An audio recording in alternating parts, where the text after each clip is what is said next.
사이다 무비튼. 내가 대학을 졸업하고 2년 정도가 지났을 무렵 대학 때부터 사귀었던 남친이 결혼 문제를 꺼냈다. 정식 프로포즈는 아니었지만 남친이 결혼이란 워딩을 꺼낸 것 자체가 기분을 설레게 했다.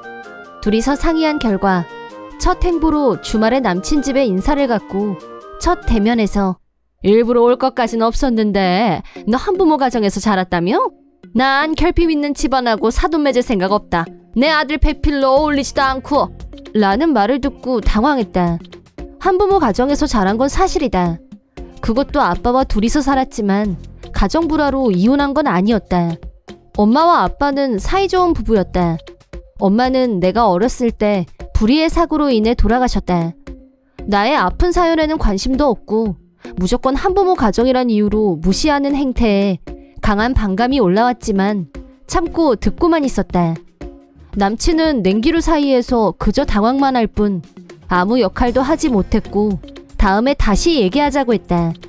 집으로 돌아온 후 남친은 왜 자기 엄마 앞에서 나를 보호하지 않았는지 이해가 안 됐고 이 남자를 믿어도 될지 의문이 생겼다. 엄마가 살아계실 때는 학교에서 행사가 있으면 항상 교실에 와줬었다. 운동회 때는 전문점에 부탁하지 않고 새벽 4시부터 일어나서 정성스럽게 도시락을 싸던 엄마. 엄마가 갑자기 세상을 떠난 후 외롭지 않았던 날은 없었지만 엄마의 빈자리는 아빠가 2배로 나를 사랑하는 것으로 채워주셨다. 그런데 그런 취급을 받다니 서러웠다. 남친은 나한테 내가 다시 한번 엄마를 설득해볼게. 말은 그렇게 했지만 나와의 결혼에 소극적으로 변한 듯한 인상을 받았다.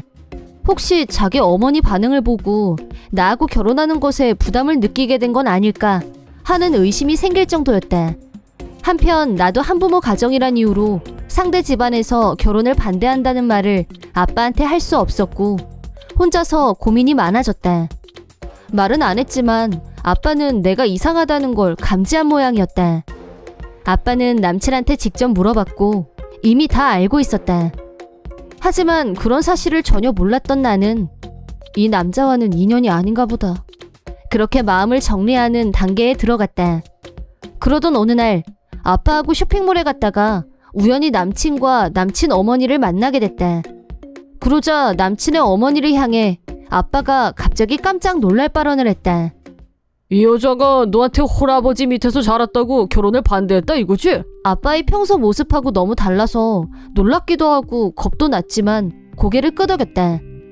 한부모 가정이 뭐가 어째? 다른 사람도 아니고 어떻게 당신 입에서 그런 말이 나와? 누구 때문에 내 딸이 엄마 없이 자랐는데 너는 그럴 말할 자격이 없어. 감히 어디서... 라고 버럭 소리를 지르는 아빠. 주변에서 웅성거리기 시작했다. 남친도 당황하는 것 같았고 어머니는 안절부절 못하면서 아빠한테 아니 대체 무슨 소리라는 거야? 이 사람 미친 거 아니야? 아니지? 미쳤으니까 저러지. 누가 경찰 좀 불러줘요. 미친 사람은 당신하고 당신 가족이야. 내 딸을 엄마 없는 애로 만든 장본인이 당신 여동생이란 사실 벌써 잊었어? 당신 동생 운전 과실로 내 아내가 죽었어. 라는 말을 듣고 남친 어머니는 얼어붙고 말았다. 남친 어머니는 격하게 몸을 떨면서 설마 어떻게 이런 일이 라며 말을 잇지 못했다. 사실이 어찌됐든 그 자리에 계속 있으면 점점 혼란이 가중될 것 같아서 아빠를 끌고 자리를 옮겼다. 집에 온 후 아빠는 차분하게 진상을 알려주셨다. 엄마를 사망에 이르게 한 사건은 남친의 이모가 일으킨 사고였고 피해자와 가해자로서 만났을 때 남친 어머니가 동석했기 때문에 아빠는 한눈에 알아봤다고 했다. 자기 여동생이 한 가정의 아내이자 엄마를 죽게 만들어 놓고 한부모 가정 운운하다니 화가 나서 참을 수 없었다고 했다. 조금 전 아빠가 보인 태도는 이성적인 태도는 아니었지만 사랑하는 아내를 죽게 만든 범인의 가족이 다시 나한테 아빠가 분노한 이유에 대해 충분히 공감했기 때문에 아빠에게 아무 말도 할 수 없었다.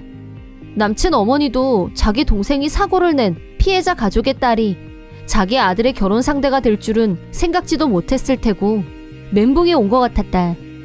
그날은 그냥 집으로 왔지만 결혼 얘기는 백지화됐다. 지난번 상견례 때 남친이 보여줬던 소극적인 행동으로 인해 신뢰성이 떨어졌던 것에 덧붙여서 새로운 사실까지 알게 된 이상 답은 하나였다. 결정적으로 아빠가 반대했기 때문에 남친과는 결별 순서를 밟았다. 나와 남친 사이는 모르는 친구들이 별로 없었다. 곧 결혼하게 될 것 같다는 얘기까지 다 해놓은 상태라서 너희 왜 헤어졌어? 혹시 남친이 양다리 고쳤어? 라면서 그런 게 아니면 왜 헤어지냐고 묻는 친구도 있었다. 남친 어머니한테 들은 말, 그리고 아빠한테 들은 충격적인 사실들을 솔직하게 털어놓자 웬 로미오와 줄리엣도 아니고 피해자와 가해자 가족이 결혼하려고 했던 거네? 라며 경악하기도 했다. 남친한테는 이모가 되는 사람이지만 남친과는 상관없는 일이란 걸 안다. 이모가 사고를 내고 한 사람이 죽었지만 남친한테는 아무 과실이 없는 일이었다. 하지만 남친은 나하고 자기 엄마를 저울질하면서 자기 엄마를 선택하려는 태도를 보인 게 사실이었다. 만약 우리가 결혼했다고 하더라도 기센 자기 엄마한테서 나를 보호해줄 수 없을 거라고 본다. 내가 결별을 얘기했을 때 아무 반응도 없었던 게 바로 그 증거가 아닐까 하는 생각이 든다. 남친의 반응은 어느 정도 예상했던 것이었기 때문에 결별 과정은 매끄럽게 마무리됐다. 이 일을 겪으면서 내가 완전한 성인이 됐다는 걸 인식할 수 있었다. 사고 당시 남친 어머니와 가해자는 후안무치 그 자체였다고 한다. 우리는 잘못한 게 없다. 그 여자가 차로 뛰어들었다는 허위까지, 사람을 차로 치고 그 사람이 죽었는데도 반성도 사과도 없었다고 한다. 가해자이면서도 위자료를 안 주겠다고 버텨서 당시 법정에서 소모적인 싸움까지 해야 했다고 한다. 하지만 아빠는 나를 돌보는 게 더 중요했고 법원만 쫓아다니다가는 나한테 더 나쁜 영향만 줄 것 같아서 적당한 시점에서 앞만 보고 살기로 생각을 바꿨다고 한다. 하지만 그때의 억울함이 아빠 가슴속에 한으로 남아있는 게 아닐까 하는 생각이 든다. 한번 아픔을 겪고 난 후 2년 정도가 지나서 친구 소개로 한 남자를 만나게 됐다. 이 사람과의 인연도 정말 우연 중에 우연이었다. 엄마가 사고당했던 날 구급차 안에서 마지막까지 엄마를 살리려고 애써주셨던 분의 아들이란 걸 나중에 알게 됐다.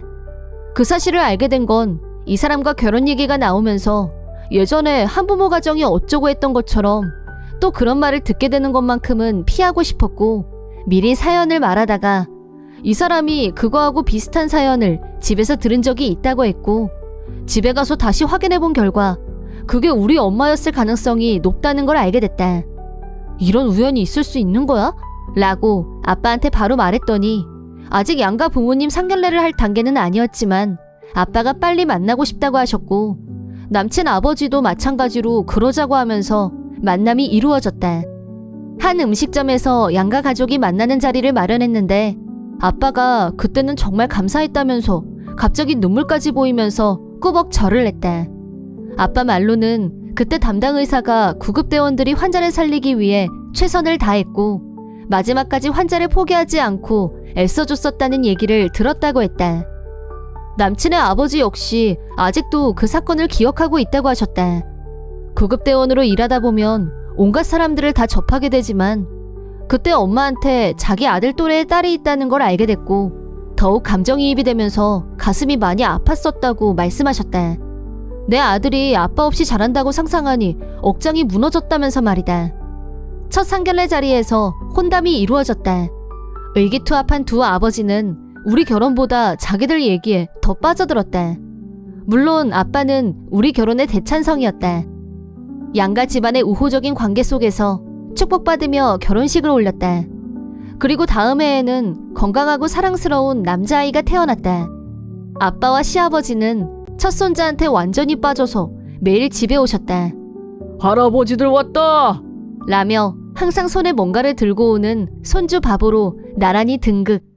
한편 그렇게 5년 정도의 시간이 흘러 우연히 듣게 된 소문인데 전 남친의 어머니와 이모가 교통사고를 당했고 그 사고로 즉사했단 말을 들었다.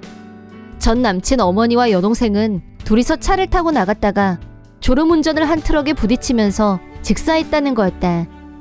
그날 운전도 이모가 했다고 한다. 평소에도 운전을 거칠게 했고 교통법도 자주 무시하는 경향이 있어서 주변에서는 저러다 언젠가 더 큰 사고 내고도 남을 거라는 말을 자주 들었었다고 한다. 엄마 사고의 가해자였던 사람이 이번에는 피해자가 돼서 유명을 달리하다니. 전 남친에 대해서는 안 됐단 생각이 들지만 역시 세상엔 인과응보라는 게 정말 있다는 생각이 저절로 들었다. 이번 영상은 어떠셨나요? 재밌게 보셨다면 구독, 좋아요에 댓글까지 달아주시면 감사하겠습니다. 그럼 다음 영상에서 만나요.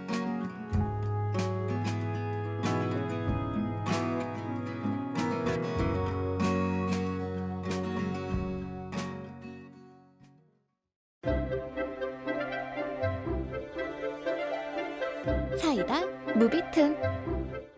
내 이름은 정직한, 아내 부정혜와 결혼해서 살고 있는 평범한 회사원이다. 하지만 아내는 거의 집에 없었고 혼자 사는 거나 마찬가지라고 해도 과언이 아니었다. 일반 상식 관점에서 보자면 왜 이혼을 안 하냐는 말이 나올 법도 하지만 우리 부부는 서로 사랑해서 결혼한 사이가 아니었기 때문에 어쩔 수 없는 부분이 있었다. 아내와의 결혼은 아버지가 경영하는 회사의 적자를 해결하기 위한 수단으로 결정된 일이었다. 썸 타고 커플이 되고 사랑을 키우는 과정이 모두 생략된 채 준비된 대본에 따른 결과물이었다. 장인이 경영하는 회사는 아버지가 경영하는 건설회사의 원청이었다. 장인이 아버지에게 일을 줄 테니 38살의 자기 딸을 며느리로 데리고 가라고 한 게 내 결혼의 이유였다. 38살이었던 아내의 이혼 경력이 3번, 이혼 사유는 모두 아내의 불륜이었다. 그 소문이 퍼져나가자 장인이 아무리 새 사위감을 물색하려고 해도 아내의 결혼 상대를 찾는 건 쉽지 않았다. 그러던 와중에 적자 경영으로 신음을 앓고 있던 아버지에게 거래 조건으로 당신 아들을 내 딸에게 소개해라, 그런 제안을 한 거였다. 처음에 아버지는 나를 생각해서 장인의 제안을 거절했다. 하지만 어려서부터 아버지가 회사를 위해 숱한 역경을 헤쳐왔다는 걸 잘 아는 나로서는 아버지 처지를 외면할 수 없었고 내가 제안을 받아들였다. 첫 상견례 자리에서 아내는 12살 연하인 나에게 호감을 보였고 결혼은 현실이 됐다. 장인도 아내의 반응을 보더니 순식간에 일을 진행했다. 첫 상견례 후 고작 3개월 만에 결혼식 날짜가 정해졌다. 솔직히 나는 아내에 대해서 아는 게 아직 별로 없었고 결혼 결정이 너무 성급하다고 생각했다.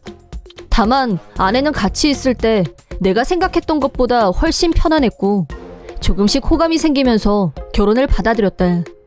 마침 할아버지가 남기고 가신 집을 물려받아 리모델링을 마친 상태였기 때문에 결혼 후 할아버지 집에서 신혼을 시작했고 현재 결혼 3년 차에 접어들었다.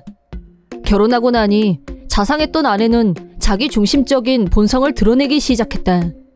처음엔 나한테 호감을 얻기 위해 연출한 모습이었고 결혼과 동시에 완전히 다른 사람으로 변했다. 그러다 결혼하고 1년이 지났을 무렵부터 집에 안 들어오는 날이 많아졌다. 어디 갔다 왔냐고 물으면 내가 어디 가든 그게 무슨 상관이야? 라며 오히려 화를 냈다. 이제는 연락도 없이 외박하는 게 일상화돼 버렸다. 예전 버릇이 나온 건가? 불륜에 대해 강한 의심이 생긴 나는 아내에게 주의를 줬다. 아침에 집에 들어온 아내에게 계속 그렇게 살면 세상 사람 누구도 당신을 거들떠보지 않게 될 거야 라고 충고하자 아내가 발끈했다. 허, 많이 컸네? 이혼할래 그럼? 너희 아버지 회사 끈떨어진 연신세 될 텐데 괜찮겠어? 라고 협박주로 나왔다. 내가 대답을 안 하자 아내는 다시 집을 나가버렸다. 한참 뒤 다시 집에 들어온 아내의 손에는 이혼 서류가 들려 있었다. 불만이 있으면 언제든지 이혼해 줄게. 그 피해는 너희 아버지에게 돌아간다는 것만 알아둬. 라고 하더니 아내는 이혼 서류에 바로 사인했다. 아무 대답도 하지 못하는 나를 아내는 여유 있게 비웃으면서 결혼 안 하면 집 밖에 못 돌아다니게 할 거라면서 우리 노인네가 진짜 나를 집안에 가뒀다는 거 아니야? 개 황당했는데 덕분에 자유의 몸도 됐겠다. 누려야지. 안 그래? 라고 하더니 그날 이후로는 당당하게 다른 남자들과 어울려 다녔다. 아내가 자유를 얻기 위한 도구로 나를 이용했다는 걸 안 순간 주체할 수 없는 허무함이 밀려왔다. 아내 문제로 고민에 고민을 거듭했지만 상의할 수 있는 사람은 형뿐이었다. 형은 내 심정을 충분히 이해했고 좋은 방법이 없는지 같이 고민해보자고 했다. 하지만 근본적으로 아버지 회사가 장인 회사의 하청을 맡고 있는 한 다른 선택이 없다는 걸 너무 잘 알고 있었다. 형이 내 편을 들어주려고 한 것만으로도 위안이 됐고 가끔 신세 한탄이나 들어달라고 부탁했다. 어느 날 퇴근하고 집에 들어가려는데 아내가 어떤 남자와 집안에서 나오는 것과 마주쳤다. 아내는 나를 보더니 타이밍 최악이네 라고 했고 불륜남은 아무 말 없이 도망치듯 빠져나갔다. 불륜남이 그냥 가버린 게 섭섭했는지 아내는 나한테 온갖 짜증을 다 부렸다. 야, 넌 지금 들어오면 어쩌자는 거야?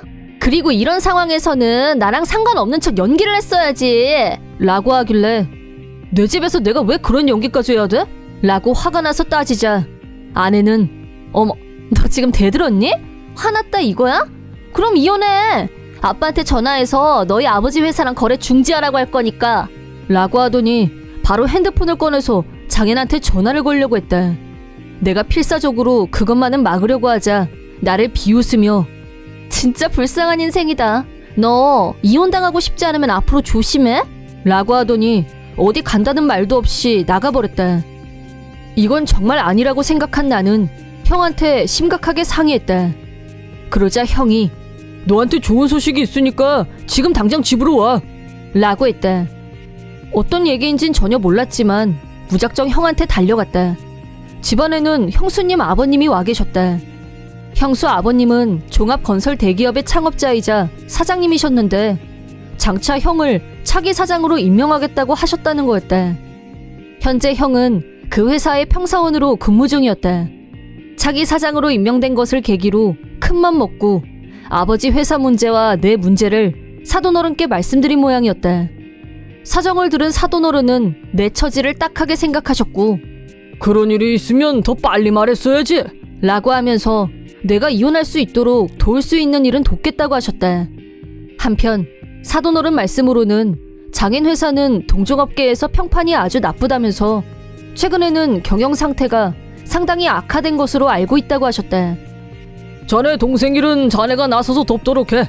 나는 뒤에서 도울 테니까 라며 사돈어른이 형의 어깨를 두드렸다.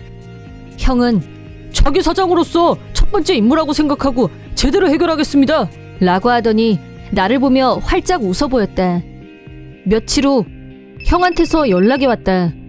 준비가 다 됐으니까 너는 가서 이혼 서류 접수하고 와 라는 메시지를 보고 아내가 겁을 주기 위해 사인해놓은 이혼 서류를 들고 구청으로 이혼 서류를 제출하고 집으로 들어오자 남자가 운전하는 차에서 아내가 내렸다.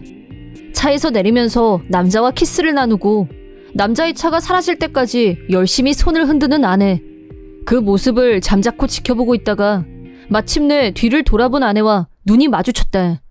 뭘 보고 있어? 왜? 또 잔소리라도 하게?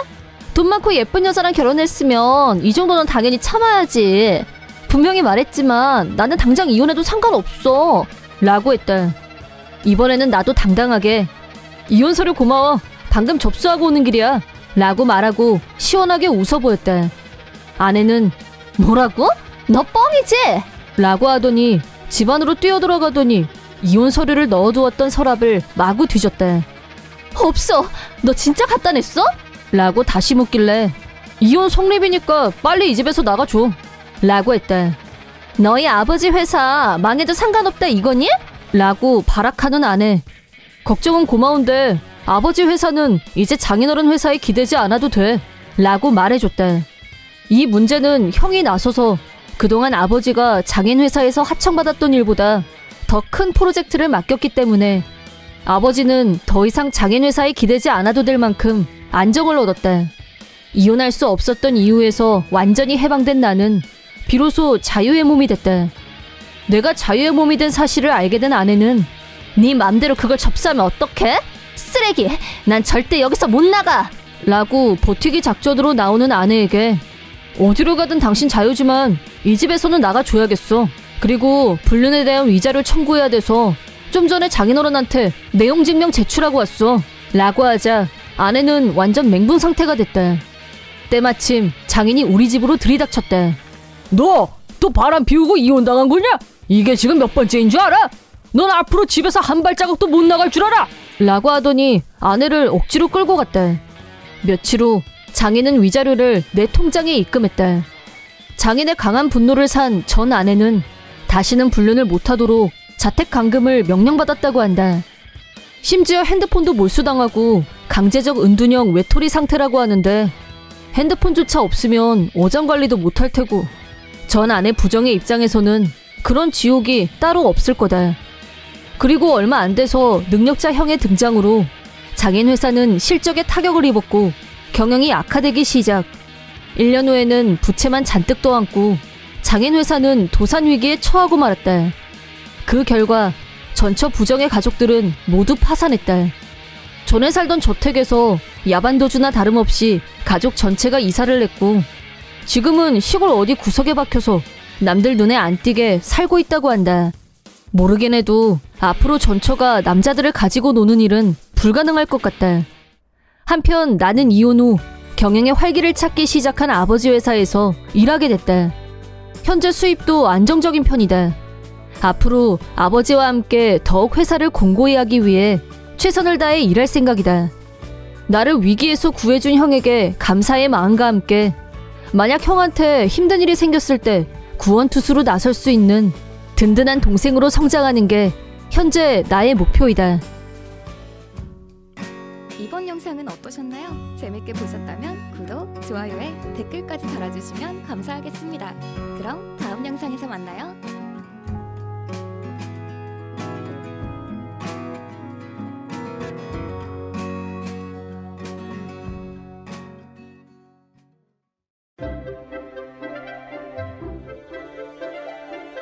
사이다 무비튼 1년 전쯤 있었던 일이다. 그때 나는 갓 대학에 입학한 신입생이었다. 그전에는 알바를 해본 적이 없었지만 대학생이 됐고 사회 공부도 할 겸 편의점 알바를 시작했다. 그러다 엄청난 사건을 겪게 됐고 혹독한 신고식을 치렀다. 내가 알바를 하게 된 편의점에는 왕재수라는 선배가 있었다. 선배 알바생으로서 내 교육을 담당하게 됐고 평소에는 거의 말이 없는 사람이었지만 자기가 하고 싶은 말이 생기면 끝도 없이 얘기를 끌고 가는 타입이었다.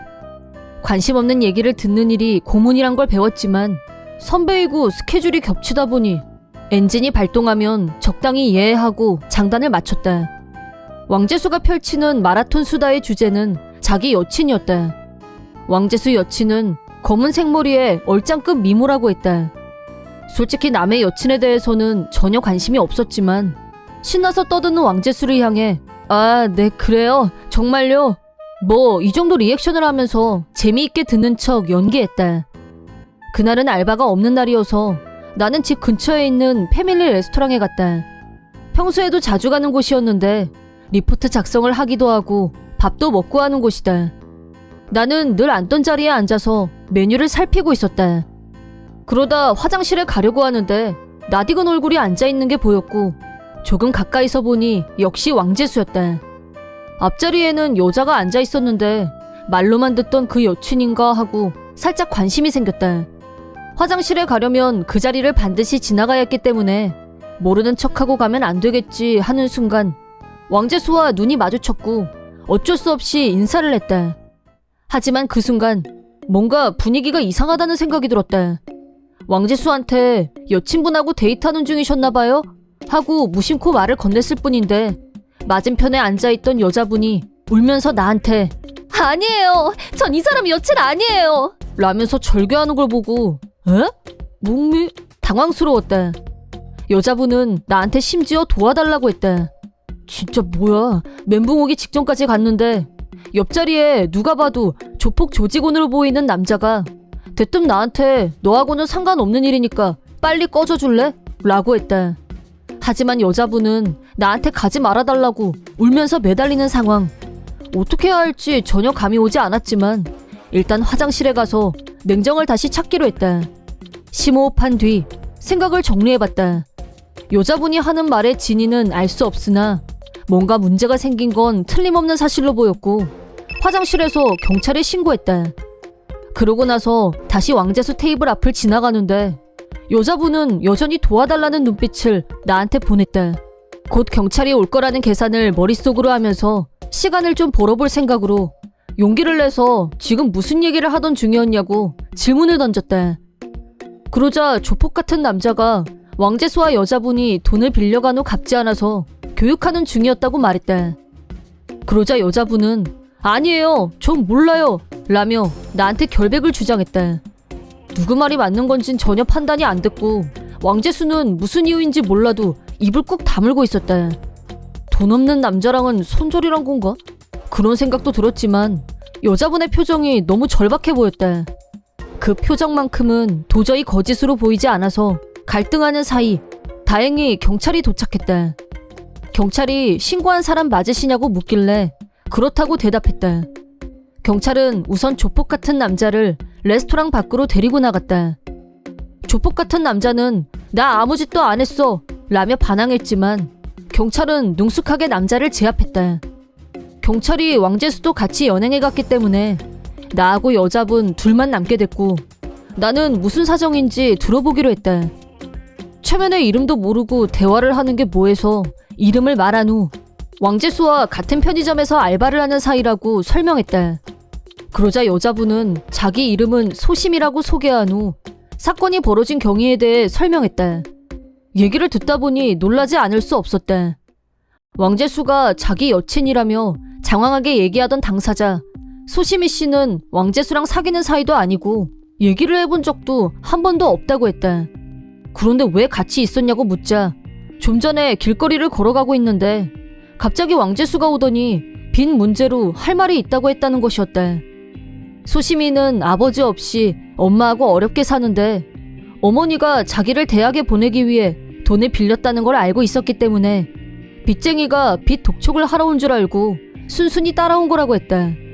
그런데 레스토랑에 들어왔더니 조폭 같은 남자가 기다리고 있었고 왕재수가 갑자기 자기를 위해서 룸살롱에서 일해서 빚을 갚으라고 해서 너무 무서워서 울고 있었는데 마침 내가 나타났고 도와달라고 한 거라고 했다.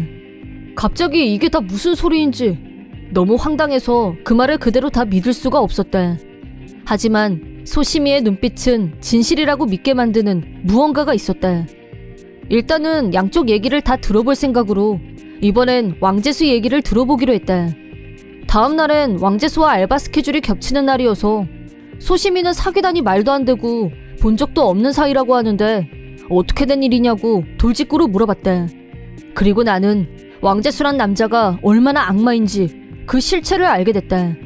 내가 소심이 씨가 나한테 한 말이 사실이냐고 묻자 왕재수는 표정 하나 바뀌지 않고 진지하게 말이 뭐가 중요해? 마음이 이미 통했는데. 이때 이미 섬뜩함을 감지했지만 내가 데이트한 적이 있냐고 묻자 당연하지. 저녁 때 집으로 갈 때마다 함께 걸었는데 라고 하는 말을 듣고 앞뒤가 맞지 않아서 혼란이 생겼다. 그럼 보통 걸으면서 손도 잡고 얘기도 하지 않냐고 묻자 왕재수는 아직 손잡은 적은 없어. 우린 조금 떨어져서 걷거든. 하지만 우리에게 거리 따위는 중요하지 않아. 대답을 유추해봤을 때 오싹한 느낌이 들었다. 어느 정도 떨어져서 걸었냐고 묻자 50m 정도 떨어져서 걸었다는 말에 소름이 돋았다. 왕재수는 절대 소심이의 남친이 아니었다. 그런 건 스토커라고 해야 마땅하다. 그 숱한 얘기는 모두 혼자만의 망상이었다. 지난번 빚 문제도 만약 소심이와 리얼 커플이 되고 빚만 해결된다면 앞으로 둘이서 행복하게 살 수 있다면서 빚 다 갚을 때까지만 룸살롱에서 일해달라고 부탁했다는 황당한 얘기였다.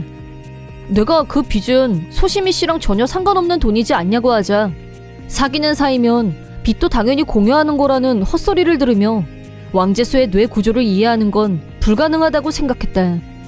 왕재수야말로 정말 위험한 인물이란 생각에 다시 경찰에게 말할까도 고민했지만 이런 건 증거가 없으면 경찰도 움직이지 않을 가능성이 컸다. 지난번 인연으로 소심이와는 라인을 주고받은 사이였고 왕재수의 실체를 말해주자 당분간 자기가 밖에 나갈 때 같이 있어줄 수 없겠냐고 부탁했고 나는 그러겠다고 대답했다. 소심이는 이미 정신적으로 많이 힘들어하고 있었다. 조폭 같은 남자도 계속 주변에 얼쩡거린다며 겁을 많이 먹은 상태였다. 내가 옆에 있는 게 작은 도움이 되길 바라며 보디가드 역할을 시작한 어느 날 나와 소심이가 같이 걷고 있을 때 왕재수가 나타났다. 나를 향해서 너 이 자식 감히 내 여자를 건드려? 라고 말하더니 겉옷 주머니에서 둘둘만 수건을 꺼냈고 그 속에서 칼이 나왔다. 소시민은 깍 비명을 지르면서 뇌 뒤로 숨었다. 지나가던 사람들도 비명을 지르고 일대가 아수라장으로 변했다. 나는 왕재수에게 침착하라고 했지만 내 말은 들리지도 않는 것 같았고 계속 내 여자한테 손대라는 말만 반복했다. 우선은 안전을 위해 빨리 피하라고 등 뒤에 붙어있던 소시미에게 소리쳤다. 내가 소리치자 소시미는 울면서 어디론가 달려갔다. 뜻하지 않게 왕재수와 맨몸으로 맞짱을 뜨게 된 나는 상대가 칼을 들고 있는 상황에서 겁이 안 났다면 거짓말일 거다. 왕재수는 나한테 다가오면서 네가 감히 내 여자를 건드려? 라고 중얼중얼하면서 칼을 한번 휘둘렀다. 첫 공격은 가방을 방패 삼아 막아내는데 성공했지만 가방은 너무 쉽게 관통당했고 무차별적으로 칼을 휘둘렀다. 내 팔은 이미 칼에 베어 상처투성이가 됐다. 맨몸으로 방어만 하다 보니 시작부터 불리했고 얼마 버티지 못하고 자세가 무너졌다. 여기까지인가 했을 때 경찰이 나타났다. 왕재수의 팔을 뒤에서 잡아채서 X자로 꺾었다. 살았는지 죽었는지도 헷갈릴 정도로 혼비백산이었지만 천만다행으로 소시미가 도망치면서 경찰에 신고한 덕분에 무사할 수 있었다. 왕재수는 바로 현행범으로 체포됐는데 지난번 일도 있어서 살인 미수죄가 적용됐기 때문에 당분간 왕재수는 감옥에서 나오지 못할 것 같다. 왕재수는 마지막까지 경찰한테 저 자식이 내 여자를 건드렸다니까? 그래서 내가 죽이려고 그랬는데 뭐가 잘못이야? 라고 했지만 그 부분은 소시미가 사실 증명을 해줬기 때문에 사실 무근이란 게 밝혀졌다. 오히려 스토커 혐의까지 여죄가 추가돼서 당분간 광명세상 보기는 힘들 전망이다. 사건이 일단락 지어진 후 운명의 장난까지는 아니겠지만 가장 힘들 때 옆에 있어준 사람이라며 시미의 고백을 받았고 우리는 연인이 됐다. 사회 경험을 쌓을 생각으로 시작한 것뿐인데 알바를 하다가 죽을 고비까지 겪게 될 줄이야. 아직 시작도 못 해본 내 인생이 끝나는 줄만 알았다. 드라마 같은 장면과 대반전을 경험했지만 생사가 오가는 일은 다신 없었으면 하는 바람이다. 이번 영상은 어떠셨나요? 재밌게 보셨다면 구독, 좋아요에 댓글까지 달아주시면 감사하겠습니다. 그럼 다음 영상에서 만나요.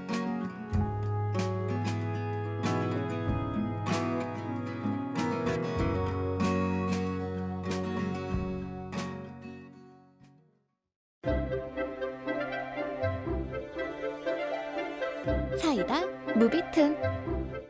내 이름은 최강자. 남편 성실함과 결혼한 지 벌써 10몇 년이 흘렀다. 현재 중학생이 된 아들과 셋이서 살고 있다. 그런데 얼마 전 남편이 지방 발령을 받아서 혼자 내려가게 됐다. 석 달이지만 당분간은 아들과 둘이서 지내게 된 것이다. 그래서인지 약간 불안감이 생겼다. 이유는 지인 중에 종교 권유를 하는 엄마가 있기 때문이었다. 마트 파트 근무를 마치고 집에 가려는데 뒤에서 갑자기 누가 부르는 소리가 들렸다. 어머 강자씨! 타이밍 너무 딱이다! 자기한테 진짜 중요하게 할 얘기가 있었거든? 자전거 주차장에서 내 자전거를 찾고 있는 타이밍이었다. 나를 불러 세운 사람은 이 구역에서 종교 권유로 유명한 강효자 씨였다. 별로 친한 사이도 아니었고 일부러 거리를 두고 있는 사람이었다. 중요한 말이 뭐예요? 집에 가서 저녁 해야 되는데? 아직 5시밖에 안 됐어. 잠깐 얘기할 시간은 충분한데 뭘?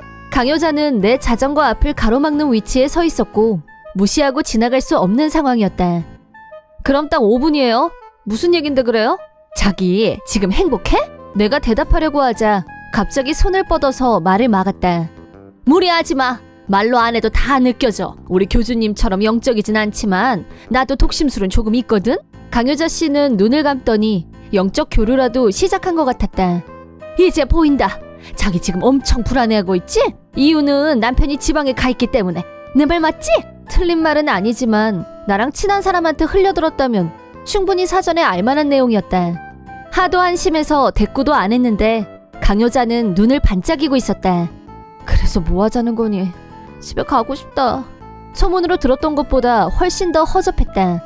적당히 인사하고 빠져나가려는데 잠깐! 버럭 큰 소리를 질렀고 여기는 내 직장이기도 했다. 손님이 가장 몰리는 시간대이기도 해서 우리를 힐끔힐끔 쳐다보는 사람들도 많이 있었다. 나는 아무 잘못도 하지 않았지만 모르는 사람들한테 힐끔거림을 당하는 건 수치심을 느끼기에 충분했다. 강여자는 기분 나쁜 웃음을 지었다. 이런 데서 큰 소리 내면서 떠들다가 자기 동료들이라도 보면 더 곤란하지 않겠어? 근처 카페에라도 가서 얘기 좀 더 하자. 최강자 씨? 일부러 목소리 톤을 높여서 내 이름을 여러 번 부르면서 말하는 건 우리가 아는 사이라는 걸 어필하려는 의도로 느껴졌다. 저는 할 얘기 없는데요. 있어요. 마음의 문을 열어요. 그리고 행복해지는 거예요. 그런 말에 제가 넘어갈 것 같아요? 그게 무슨 뜻이야? 무슨 뜻이냐면 실은 제가 대학에서 종교학을 전공했거든요. 신흥 종교가 어떻게 신도들을 전도하는지도 잘 알고 있어요. 솔직히 그냥 무시하고 빨리 빠져나가고 싶었다. 하지만 집착이 더 무서웠고 논리적으로 설명하고 거절하기로 했다. 그래서 패밀리 레스토랑에 같이 들어왔다. 강여자 씨는 같은 동네 주민이고 공통된 지인도 많이 있다. 앞으로도 같은 수법으로 계속 포교 대상자로 찍힐 바에야 얘기를 매듭짓는 편이 낫다고 판단했다. 커피 2잔을 주문하자 강여자 씨가 먼저 말을 시작했다. 강희 씨 남편분 지금 지방에 내려가 있지? 네, 그런데요? 그분의 목소리가 들려왔어요. 그래서 내가 그분의 말씀을 대신 전해주려는 거예요. 남편분 지금 불륜 중이에요. 지금은 아니더라도 곧 머지않아 불륜하게 될 거예요. 내 불안감을 자극했다. 포교 활동의 전형적인 수법이었다. 우리 남편이 불륜을 하나 안 하나까지 들여다볼 시간이 있으신가 봐요? 그분이 굉장히 한가하신가 보죠? 일부러 비꼬아서 말했다. 멀쩡한 남편을 부도덕한 사람으로 몰고 가는 게 불쾌했다. 남편은 성실하고 가정적인 사람이다. 너무 바빠서 잠잘 시간도 모자르다고 하는데 불륜이라니. 그리고 남편은 주말마다 집에 오고 있었다. 대체 무슨 시간에 불륜을 했다는 건지. 주문한 커피가 나왔다. 강여자 씨는 갑자기 부드러운 말투로 화제를 커피로 돌렸다. 포교 활동의 수법을 잘 모르는 사람이라면 나를 설득하는 걸 이제 포기했구나 하고 착각할 수도 있지만 우리가 무슨 얘기든 할 수 있는 편한 사이라는 억지스러움이 느껴졌다. 나하고 밀당을 하려는 것으로밖에는 느껴지지 않았다. 커피를 다 마셔갈 무렵 내 예상대로 강여자 씨는 다시 화제를 종교로 바꿨다. 최강희 씨 남편은 지금 혼자 있게 된 걸 기회로 삼아서 불륜 중이에요. 아닙니다. 남편을 믿고 싶은 마음은 이해할 수 있어요. 하지만 이건 신의 메시지예요. 100% 진실이란 말이죠. 남편분한테 직접 물어본들 나 바람 피워 라고 솔직하게 말하진 않을 거예요. 증거를 잡으려고 뛰어봐야 소용없을 거예요. 그분 말씀에 따르면 흥신소가 출동해도 절대 들키지 않을 만큼 증거인멸의 귀재라니까.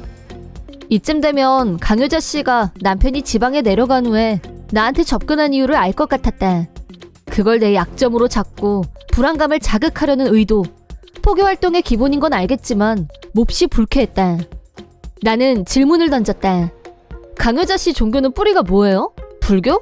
아님 크리스천? 둘 다 틀렸어요. 우리 교주님은 남의 걸 모방하지 않아요. 새로운 걸 창조하시죠. 강여자 씨는 종교 교리에 대해서 열변을 토했다. 세계 3대 종교에서 짜집기 한 게 대부분이었다. 자기 얘기에 빠진 강여자 씨는 무서운 표정으로 말했다. 불륜은 죄악입니다. 불륜을 저지른 남편뿐 아니라 죄악을 저지르게 방치한 당신도 같이 죄의 대가를 치러야 합니다. 마지막 심판의 날이 오면 염라대왕이 너희들을 자한함에 떨어뜨릴 거야. 두렵지? 내가 종교학 전공이라는 힌트까지 줬건만 전설의 고향 수준의 설교라니 기대 이하였다. 마지막 심판은 크리스찬에서 나온 말일 텐데 염라대왕하고 콜라보라도 했나? 자한함은 아랍어인데 이슬람교에서 지옥을 뜻하는 말 맞죠? 우리 교주님은 지식이 풍부하신 분이에요. 신자들 눈높이를 맞추려고 기존 종교를 인용한 부분도 있죠. 그렇다면 방금 전 말한 완전히 독창적인 종교라는 말하고 모순되지 않나요? 강여자 씨는 갑자기 말문이 막힌 것 같았다. 솔직히 이렇게 쉽게 강여자 씨가 바닥을 드러낼 줄은 몰랐다. 주도권을 잡은 나는 3대 종교인 크리스찬, 불교, 이슬람교의 기초 지식에 대해 말해줬다. 강여자 씨는 이론 공부가 아직 덜 된 모양인지 내가 하는 말을 거의 알아듣지 못했다. 바람 빠진 풍선처럼 작아져 있는 강여자를 두고 커피값을 계산한 후 집으로 돌아왔다. 며칠 후 넉다운 시켰다고 생각했었는데 강효자 씨가 다시 포교를 하러 접근했다. 이번엔 집 앞에서 마주쳤고 나를 보더니 이렇게 물었다. 자기 지금 힘든 일 있지? 있긴 있는 것 같은데 누가 자꾸 종교를 들이대네요. 강효자 씨는 전혀 동요하지 않았다. 강효자 씨 눈에서 이상한 빛이 나오는 것처럼 보였다. 너무 좋은 강습회가 있어서 정말 좋은 말씀 많이 들을 수 있는 기회야. 지난번에는 내가 기도가 부족해서 자기한테 반박을 못했는데 강습회 한번 와봐. 훌륭하신 분들이 정말 많으셔. 자기 같은 사람은 꼭 한번 와야 돼. 거기 가면 훌륭하신 분들이 무섭게 빙 둘러싸고 약이니 화장품이니 사게 만든다던데요? 전 그런 데 관심 없어요. 강효자 씨는 갑자기 고압적인 태도를 버리고 귀에 대고 작은 소리로 속삭였다. 진짜 뭘 모르네? 아무것도 아닌 사람이 강습회에 초대받는 게 얼마나 영광인 줄이나 알아? 평소엔 하층민 사람은 저 높은 곳에 있는 분들 얼굴도 못 봐. 그런데 최강희 씨는 내가 특별히 추천해서 그분들을 만날 기회가 생겼다니까? 하층민은 뭐고 높은 곳은 뭐고 거부감으로 온몸에 쥐가 났다. 전 됐어요. 됐다는 건 오겠다는 거지? 아니거든요. 한국어 할 줄 모르세요? 그럼 내가 한국어를 할 줄 아는지 모르는지 강습회에 와서 확인해 볼래? 내가 하는 말마다 진드기처럼 달라붙었다. 하여간 사람이 부탁하면 들어줄 줄도 알아야지. 그러니까 남편이 바람나는 거야. 이건 분명히 선을 넘었다. 이렇게 되면 나도 화를 내는 게 정상이다. 우리 남편 불륜 안 합니다. 강습회에서 무슨 얘기를 하는지 모르겠지만 생판 모르는 사람들이 떠드는 말보다 남편 말에 귀 기울일 겁니다. 내가 세게 나오자 강효자 씨는 바싹 졸은 모습이었다. 나는 집 안으로 들어와 버렸다. 저녁엔 남편한테 종교 믿으라고 끈질기게 달라붙는 여자 때문에 힘들다고 하소연을 했다. 남편은 금요일이긴 했지만 집으로 왔고 밤늦게 도착했다. 내가 바람 피우나 안 피우나 확인해 볼 테니까 핸드폰을 달라고 하자 바로 핸드폰을 건네줬다. 물론 바람 피운 정황은 어디에도 없었다. 아직도 미심쩍으면 윗분한테 전화해서 내가 바빠서 바람 못 피우는 거 맞냐고 물어보든가. 라면서 나를 안심시켰다. 나는 남편한테 사과했다. 미안해. 아닌 줄은 알지만 자꾸 불륜하니까 나도 모르게 혹시 하는 생각이 들더라고. 남편은 나를 안심시키며 위로했다. 그날 이후로 나는 강효자 씨가 무슨 말을 하건 다 흘려듣기로 했다. 완전 무시. 마침내 강효자 씨의 타깃이 다른 사람으로 옮겨간 것 같았다. 다행히 결과는 썩 좋은 것 같지 않았다. 이번 영상은 어떠셨나요? 재밌게 보셨다면 구독, 좋아요에 댓글까지 달아주시면 감사하겠습니다. 그럼 다음 영상에서 만나요.